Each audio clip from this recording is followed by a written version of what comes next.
Guðbjörn Gunnarsson heiti ég og ég einkaþjálfari og ég búinn að starfa í World-Class þar í 8 ár við að þjálfa fólk.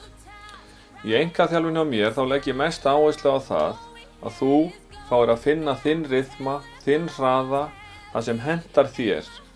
Og það sem skiptir mig mestu máli það að fá þig til að líða vel. Og þegar þér líður vel að þá gerur hluti sem eru góðir fyrir þig. Og ég einstaklega góður í að taka á móti fólki sem að byrja og ég hef náð alveg gríðarlegum árangur með fólk sem þarf að léttast.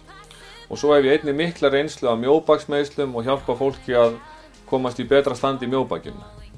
En það sem ég legg upp með að hugurinn, hann stjórnstöðin. Þannig að ég líka markþjálfari og ég þjálfa huganninn alveg jafn mikið og líkamann. Og það sem gerist þegar þú byrjar að hreyfa þig, þá ferðu að sofa betur og það besta sem hún gerir fyrir heilaðinn það að hreyfa þig. Og mitt markmið þinn árangur. Og ég hef mikla reynslu af því að fólk kemur til mín og það kannski búið að byrja oft í líkamsrækt og ekki náð miklum árangri. En það sem mér langar til að gera, mér langar til að fá þig í viðtal til mín sem alveg frítt fyrir þig og það ræðum við saman og þar færð þú að kynnast mér. Og kíkt inn á heimasíðuna mína hvatning.com og þar færðu betri upplýsingar um mig.